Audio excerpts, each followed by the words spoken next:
I'm Ben Branham with Modern Self-Protection, and I work at Sparks Firearms. Today, we're going to talk about the 3 types of bad guys. And really, you can break down the bad guys that can commit crimes into 3 different types. And I'm talking about bad guys, and I mean, I use dirtbag more of the term. And these are the bad guys that commit crimes to make their living. This is how they get money to feed their family. This is how they do business. This is their job, is being a criminal. So when I say bad guys or dirtbags, that's what I mean. I don't mean somebody that accidentally broke the law, tripped over something, or just, speeding or I accidentally rolled a stop sign. No, I mean bad guys that are there to commit crimes to make their living. So there's really 3 types of these bad guys. The first one I like to call wimps. And you can use any words you want here, masculine or feminine, but they're really wimpy. They're kind of not helpful. It's hard to say it without being dirty or nasty or mean, but they're wimps. So the bad guy, we'll use a robbery. He's trying to rob somebody strong arm, or he's trying to put a knife at somebody and rob them. These wimps, as soon as anything goes against them or goes wrong with them, or wrong with their idea of how the crime should go, they're going to run away. And these are obviously the easiest to deal with. If you're a self-defense person, which I hope all of you are that are listening, that as soon as you resist in any way, they're going to give up. And that's fine with me. And they can run away, you can let them go, you can try to detain them, you can arrest them, whatever. But these are the ones that aren't going to really probably, and I say probably because you don't know until you get to the acts of these people, but by definition they're a bad guy because they're committing a crime, and one against another person that's potentially violent. So he's trying to rob you, he pulls a knife, and you step back and you pull a knife, or you pull your gun and say, stop, get back, and he drops the knife and runs away. And yes, there's a bunch of criminals like that are just going to take off and not want to deal with the fight, which I think is actually the smart criminals, because, if you get into a fight, you might lose. So these guys are the wimps, and they're the easiest to deal with because as soon as you resist, they're going to take off, and I'm good with that. The second type of bad guys is bullies. And they're a typical playground bully. If you bloody their nose, they will leave, or they will give up. But it takes that first strike or that first hit to get them to give up. So just threatening them isn't going to work.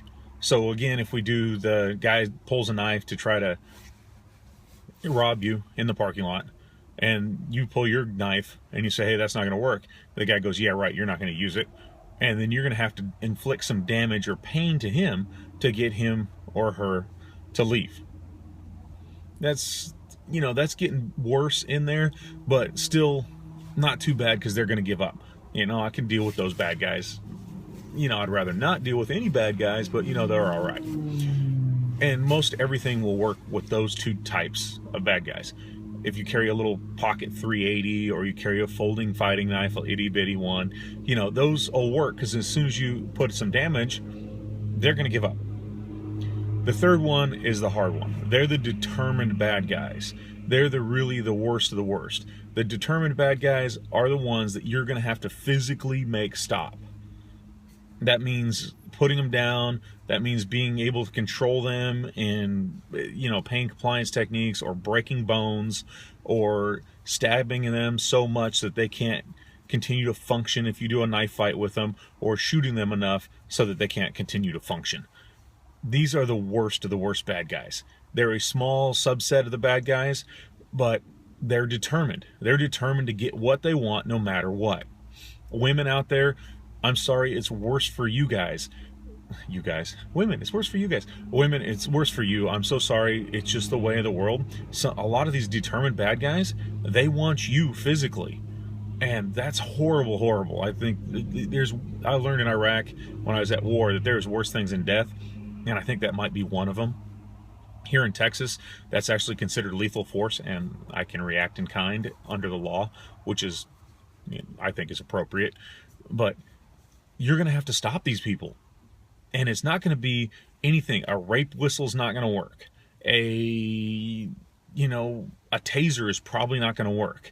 well, a taser might, but most of the pain compliance little stun guns, those aren't going to work. Your little pocket 22 or maybe even pocket 380 may or may not work. You slashing them with your keys may or may not work. You're going to have to physically stop them. And I said a rape whistle wouldn't work. The only way the rape whistle would work is if you draw a lot of attention. You get somebody like me that comes over that will stop them. And somebody is close enough to hear that and actually get in there. So these determined bad guys, there's a lot of them out there. And rapists are one of them. There's a lot of guys that just, especially police officers out there, a lot of these guys you deal with are going to be in this category, because you'll get the guys that talk to all his buddies. I ain't going back to prison. I don't care what happens. I ain't going back. They'll have to kill me before I go back to prison. That's not good, because they're the determined bad guys. Also in this category, you get a lot of, unfortunately today, the terrorists. They are determined to get what they want, and if what they want is high body counts to kill a lot of people, you're going to have to physically stop them. Somebody's going to have to put them down, and that's all there is to it. And when I say put them down, they might have to kill them. Do I want to kill somebody? No. But will I to stop a terrorist? Yes. Will I to stop somebody from raping somebody else? Yes. So look at these three types of bad guys. This is super short, super easy. You got the wimp. Hey, when you pull a gun on him, he'll probably give up and leave. You got the bully. He's going to need some. You're going to need some convincing, so it's going to have to inflict some damage to him. You're going to have to hit him a couple times. You might have to shoot him. You might have to stab him a couple times. But as soon as you start inflicting some damage, they're going to give up and run away too, or just give up, period. Either way, I'm good to go with that. The third one is the ones that you're going to have to stop. The determined bad guy that's not going to stop until you stop them. How do you determine which one is which? You really can't. Guys that work with these people every day, they can probably determine them by looking at them, by the way they move, by the way they're determined in their voice, by the what they look in their eyes, by the way they hold their weapon.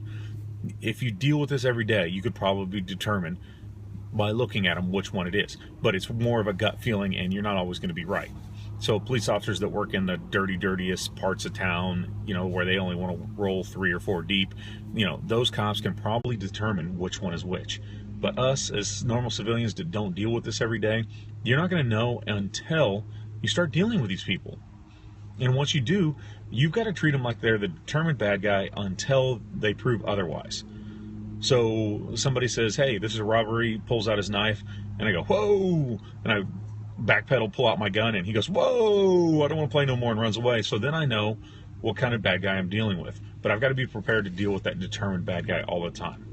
One last thought on bad guys here is they may start out as their first robbery as that wimpy bad guy, but they will grow into the determined bad guy, because they will learn more and more what violence is, how to inflict it, and how to keep going and make it work. So as these people get more and more emboldened, most of the people will say in robberies and stuff, the first robbery they'll go in and everybody gives up, they get the money, and they're like, whoa. And if you study these guys, the more they do these robberies, the better they get at it. Really, the more emboldened and the more violent they get. And it's just, I don't know why, it's psychological, it's, I don't know, this feeling of invincibility, whatever it is. But if you study them, you'll find that it starts out slow and it gets faster and faster, and they get more and more violent. So you never know where you're going to end up. So you got to treat the bad guys as that determined bad guy at first until they prove otherwise. Once they prove otherwise, of course, we're good guys, and we will stop using violence once the threat is stopped, so we don't have to anymore. Pretty simple, right? Anyways, think about that for a little bit and postulate or think about that determined bad guy. How are you really going to stop somebody that is truly determined to take your wallet, even if they have to kill you to do it, or they're going to take your body, even if they have to die to do it? It's nasty stuff, but if you think about it, you'll have a plan, and you can be able to execute that plan if ever it happens to you. As always, I hope it never happens to you, that these are purely academic discussions that we're having, and you go through your whole life without ever using anything that we're talking about besides the awareness part.